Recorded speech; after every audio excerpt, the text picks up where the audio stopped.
Thanks for tuning into Comcast tonight. I'm your host, Janelle Wolfe. Well, Marianne Michaels is an author, and she's also a medium, a person who can commute with loved ones who have passed on to the other side. She joins us now today in the studio, and she's going to explain how everybody can be like that guy you see on TV, John Edward. Yeah, you might have heard of him. Welcome to the studio, welcome to the show, and I'd like to talk a little bit about your history, your background in communicating, I guess, with the dead. Yes, thank you. I think what I believe is that everyone is born psychic. When people come up to me and say, oh, I know someone who was born with a veil over their face, I don't believe that. I believe anyone can do it. We are all born with the gifts. The gift that I had was that my mother was my gift. She allowed me to do this, and she accepted it. And I was able to talk to her about it since I was a small child. Maybe you could explain to me and our viewers out there really the difference, if there is one, between a psychic and a medium. Okay. A psychic is someone, when they go into their meditation, we all, by meditating, raise our vibrations into another dimension, into a higher dimension. When a psychic does it, they then contact their spirit guide. When a medium does it, they contact the loved ones that are around the person that they're with. So you really just bypass the spirit guide and you just go to the folks directly. Right. Well, the spirit guide works with me to help keep positive energy coming in, but I don't communicate with the spirit guide when I'm doing the work. When did you first realize that you were able to do this? I know you mentioned your mother, but was there a specific moment that you can look back on and say, wow, this is when it all happened for me? Well, the funny thing is, I grew up Italian Catholic, and the funny thing about Italians are, they all believe in it. I mean, you look at John Edward's audience, half of them are Italian, but they don't talk about it. You know, we all believe in it, and I would call my mother and say to her, Mom, there's somebody in my room.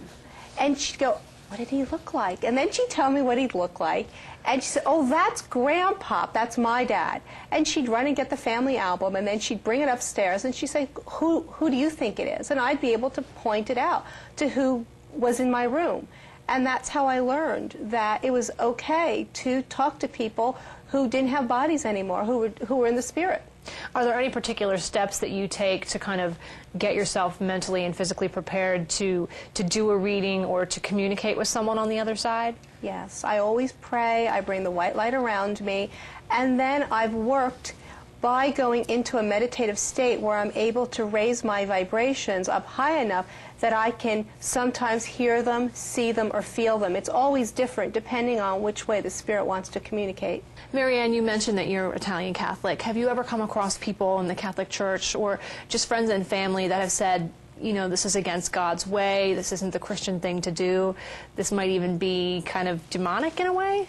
Yes, of course I have, but I'm not out there trying to change anyone's belief system. Whatever they believe is powerful for them. What I am trying to do is teach people that there is no true death, that you do move on to the other side, and wherever they want to believe they go is fine. It's totally up to them, and it's their comfort zone. I think so many people wonder what the other side is ultimately going to be like. What can you tell us about the other side and things that you have heard or maybe even seen? Okay, the thing that I'm told about the other side is how wonderful it is. It's unconditional love, it's total acceptance, and when one goes to the other side, they're really very, very happy and content about it. But you do have to keep learning, and it is about a soul growth. It's just not a blissful place that one stays and forgets about everything that they've learned here. It is still the soul growing to a divine energy. And from what you've said, it really makes it seem like the folks on the other side constantly can see what we're doing, hear what we're doing, and kind of keep track of where we are. They do. Not all the time, but when one is thinking about them, the connection of love between two people is never broken. When you love someone so deeply when you're here, just because the body, the physical death happens, the soul, the love, the connection between the both of you is not ever parted. There is, I bet, a lot of fear and a lot of worry a little bit about what it's going to be like when that final moment does come, death and dying. Is it painful to die? Have the people on the other side ever told you anything like that about their experiences? No. I've even spoken to spirits who were brutally murdered. and they were taken from their body long before the physical body really felt the trauma. A lot of people are wondering what it's going to be like when they do pass on to the other side. How do they communicate with their loved ones that are here? How do you make that connection and make that communication actually happen? Well, what I teach people is through meditation. It's learning how to meditate. And when I say meditate, it's not being quiet for a half hour. If you can quiet your mind for 30 seconds, 60 seconds, and have nothing in your mind, get rid of the material thought, because the spirit can't relate to the material world anymore, then a connection is made. Or just be open, because spirits are electric. They're an electric magnetic field, and if they do come close to your energy field, lights will blow, VCRs will go, machine will just stop working. Mm-hmm. Some people might just write that off, though, as daydreaming or, you know, a dead battery. Yes? Or coincidence. Or coincidence. And it's frustrating for the other side, because they are trying to say, hey, I'm okay. Look at me, listen to me.